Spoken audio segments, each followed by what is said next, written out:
What is the opposite of love? What is the opposite of love? Many of you will say hate. Should I tell you? It's not hate, it's indifference. There is a difference between hating somebody or being indifferent to someone.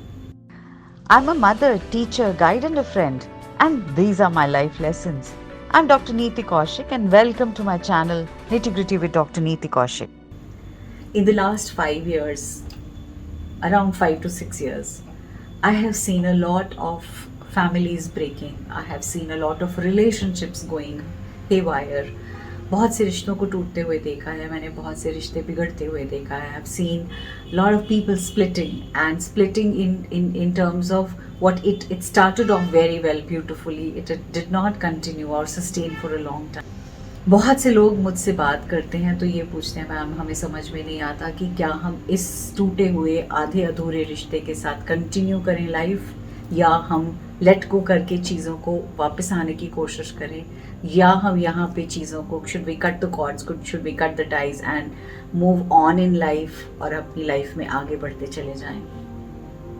बहुत सारे ऐसे लोग हैं आप में से जो इस वीडियो को देख रहे हैं जो आज भी उस दोराहे पे खड़े हैं. Reasons better known to them, but yes, they still are not the ones who have taken the decision whether to move on or whether to be there. This particular video is I'll try my level best to answer and to help you and guide you in terms of understanding as to should I continue with where I am or should I give a break and leave it.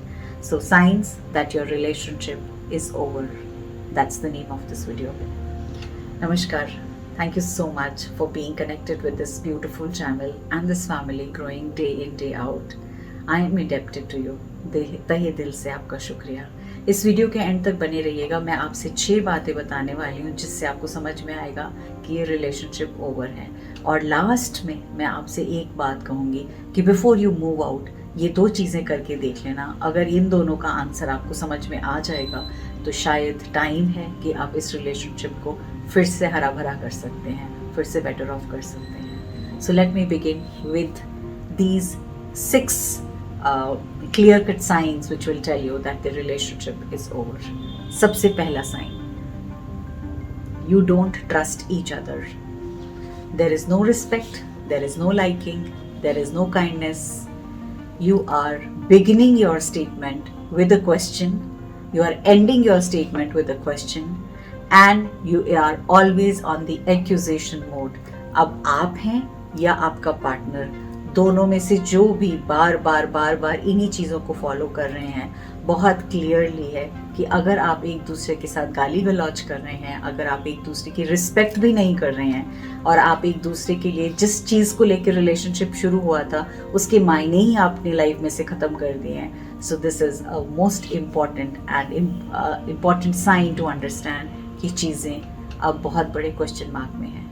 Now I move to the second point. Second point is you are constantly questioning and you are constantly uncomfortable and not happy with what you are thinking about the relationship. आप पूरी relationship में जब भी आप साथ हैं आप बहुत अनकंफर्टेबल हैं. आपको लगता है कि मैं यहाँ क्यों साथ बैठा हूँ या बैठी हूँ, मुझे यहाँ से उठ के चले जाना चाहिए, या you try and avoid each other. And आप अपने आप से ये क्वेश्चंस पूछ रहे हैं कि मैं हूँ क्यों यहाँ, what is the reason why I am here. बार बार आपको वही चीज़ें कचोट रही हैं. आपको दूसरे पर्सन का एक भी percent, not even 1% of all the goodness that the person और द अदर पर्सन हैज़, वो नज़र में नहीं आ रहा आपको. और वो सारी चीज़ें because of so many things which have happened in a wrong manner, आप अच्छी चीज़ों की तरफ ध्यान ही नहीं दे रहे हो या देना चाहते ही नहीं हो, बिकॉज आप सोचते हो कि मैं बहुत अनकंफर्टेबल फील करता हूँ with this person and that is why it is breaking. So this is number 2. Now I move to point number 3. You are hesitant to spend time together. आप मौके ढूंढते हो कि मैं घर से कैसे बाहर जाऊँ या मैं कहाँ इधर उधर हो जाऊँ, या मैं बहुत से ऐसे लेडीज़ हैं और बहुत से ऐसी गर्ल्स हैं who come and start spending time with their parents and they don't want to leave their homes and they just want to be there, they don't want to be together.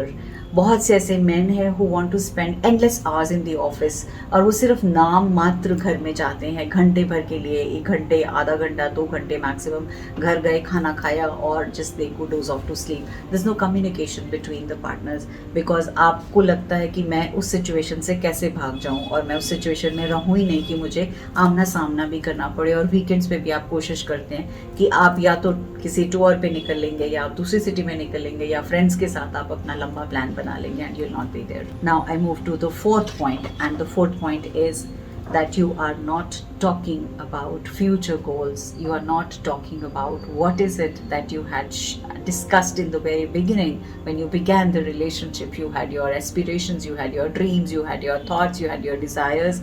आप सब जिस बारे में बात करते थे कि हम ऐसा करेंगे तो ऐसा होगा, आपने जो बहुत एक ब्यूटीफुल सब्ज बाग देखे थे अपनी इस रिलेशनशिप को लेके कि एक सुंदर आशियाना होगा, बच्चे होंगे, उनके लिए ये करेंगे, पेरेंट्स के लिए ये करेंगे, सोसाइटी के लिए ये करेंगे, खुद के लिए ये करेंगे, उन सब गोल्स और उन सब थॉट प्रोसेसेस की कहीं भी बात नहीं होती, because you don't even feel like doing it. So if you have stopped doing this, you are not even talking about and thinking about it, this really says a point or a time to ponder कि क्या चीज़ें ठीक हैं. अब मैं आती हूँ fifth point पे. Whenever they are around you, their presence drains you. आपको लगता है कि मैं साथ बैठना भी मेरे लिए आधा घंटा परेशानी का काम है, बिकॉज आप जब उठ के वहाँ से उठते हैं, या आप दोनों में से कोई भी निकल के जाता है, या तो झगड़ा करके आप दो अलग डायरेक्शंस में चले जाते हैं, या आपको लगता है आपकी टोटली एनर्जी टोटली ड्रेन्ड है और आपको समझ में ही नहीं आ रहा कि मैं किस डायरेक्शन में जा रहा हूँ और मुझे बहुत बहुत बहुत अनकंफर्टेबल लग रहा है, और आपको ऐसा लगता है कि या बहुत सीवियर हेडेक है, या bouts of you feel like crying all the time, and you don't feel like talking to anybody. आपको बहुत ही drained लगता है. That is another sign which tells you that this relationship is not going to last for a long time.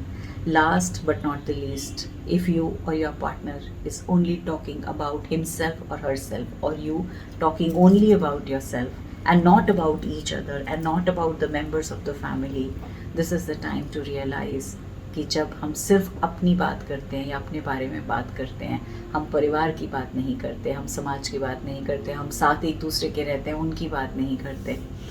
तो आपने कभी ऐसा सोचा, जब ये रिलेशनशिप शुरू हुआ था तो हमारी बात सारी किससे होती थी? एक दूसरे के लिए होती थी. You were buying gifts for the other person. You were trying to take out time for the other person. You were doing all those things just for the other person. What went wrong? Why it so happened that वो सब चीज़ें negate हो गई? So all these 6 points are big alarm as to understand and to know that yes, these are signs that your relationship is almost over or about to be over, or you are dragging it, or you are pulling it, और आप ज़बरदस्ती उसको अपने साथ लेके चलते चले जा रहे हो. मैंने आपसे कहा था इस वीडियो के एंड तक बने रहिएगा, क्योंकि मैं आपसे कुछ बहुत इम्पोर्टेंट बात करूँगी, और वो बात ये है, जब आप इस रिलेशनशिप में आते हैं तो क्या आप अपनी एक दूसरे की केमिस्ट्री की वजह से आते हैं या कंपैटिबिलिटी की वजह से आते हैं? अक्सर हम कंफ्यूज हो जाते हैं. हमें दूसरा पर्सन बहुत अच्छा लगता है और हम सोचते हैं कि किसी की पर्सनालिटी बहुत अच्छी है, कोई बात बहुत अच्छे से करते हैं, या there is a reason where we think that the chemistry is really great, whereas सच बोलूं, केमिस्ट्री थोड़े टाइम के लिए ही अच्छी रहेगी. Eventually, it is your soul to soul connect which is going to stay forever. So if your thought process is entirely different and the other person's thought process is entirely different, there's no point in coming together. Second important thing, जब आप किसी एक relationship में अपने आप को बांधने वाले हो, तो अपने आप से सबसे पहले ये सवाल करना कि मैं इस इंसान के साथ अपना जीवन, अपनी ज़िंदगी व्यतीत करना चाहता हूँ या चाहती हूँ, उसके पीछे क्या कारण है? Is it for money? Is it for fame? Is it for name? Is it for something like कोई सोशल आपको, या फिजिकल, या कोई आपकी नीड ऐसी है जो वहाँ से फुलफिल हो रही है? सो दैट मीन्स आप टेम्परेरीली उस रिलेशनशिप के अंदर घुस रहे हैं. आप किसी चीज़ को पाने के लिए घुस रहे हैं या किसी चीज़ को भूलने के लिए घुस रहे हैं. दोनों ही मामलों में this relationship is not going to sustain for ever, because ये सब चीज़ें टेम्परेरी हैं. आप अपने पेरेंट्स के पास या अपने ग्रैंड पेरेंट्स के पास जाके पूछना, उनके रिलेशनशिप में कितना ज़्यादा देना पड़ता है लेने से ज़्यादा कितना ज़्यादा उन्हें उस रिलेशनशिप को संजो के रखना पड़ता है. How much do they have to let go a lot of things in their life, how much do they have to compromise, how much do they have to understand each other, how much do they have to spend time and moments for each other. That's uncomparable. चलते चलते एक example दूंगी. हम रोज़ खाना खाते हैं, थाली सजोते हैं, थाली परोसते हैं. उस थाली में सबसे ज़्यादा क्या चीज़ें होती हैं? नमकीन. मीठी चीज़ें सबसे कम होती हैं. और हम अगर रिलेशनशिप में सिर्फ एक मिठास ढूंढने के लिए जा रहे हैं तो वो मिठास तो बहुत थोड़ी सी ही रहेगी, बाकी सारी थाली तो नमकीन है ना. ऐसे ही हर रिश्ते में नमक ज़्यादा होगा, मिठास कम होगी.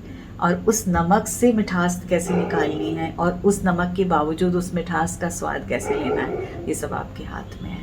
How you're going to take it up forward, it's entirely up to you. So my serious advice and sincere advice to you is, before you step into any relationship, ask these two questions to yourself. What kind of need are you getting fulfilled from there, and is this relationship a need-based relationship, or is this relationship is only based on the chemistry and not based on the compatibility? Food for thought. All the very best to you. And मैं कहूँगी भगवान करे कोई भी रिश्ता ना टूटे, कोई रिश्ता ना ख़त्म हो, क्योंकि बहुत सारे वो कहते हैं ना, बहुत सारे तार जुड़े हुए होते हैं रिश्तों के साथ में. और वो जब भी कोई ज़ख्म या घाव हमारी लाइफ में आता है तो वो घाव बहुत आप हो सकता है आप कहो कि आई हैव फॉरगॉटन या I have forgiven and I have moved forward in life, but यकीन मानो उस घाव का निशान ज़िंदगी भर रहेगा. और जब आप उसको खरोंचेंगे ना तो अंदर से खून भी रिसेगा. तो आप उस पर परत लेके आप करते चले जाएंगे और वही चीज़ें, वही घाव आपके इनर चाइल्ड इश्यूज बनते हैं जो आपकी पर्सनैलिटी में डेंट डालते हैं. आसान कुछ भी नहीं है, कुछ चीज़ों को इग्नोर करके आसान बनाना पड़ता है. और किसी मेरे अपने ने बहुत प्यार से मुझे एक बहुत ही खूबसूरत सा मैसेज भेजा था जो मैं आप सबके साथ ज़रूर शेयर करना चाहूँगी. रिश्तों को बनाना इतना आसान नहीं होता. रिश्तों को बनाना, I am reading it out, रिश्तों को बनाना इतना आसान नहीं होता. हमें रिश्तों को बचाने के लिए कुछ बातों के लिए कुछ सब्र करके, कुछ बर्दाश्त करके और बहुत कुछ नज़रअंदाज करके जीना पड़ता है. Never think that my way is the highway.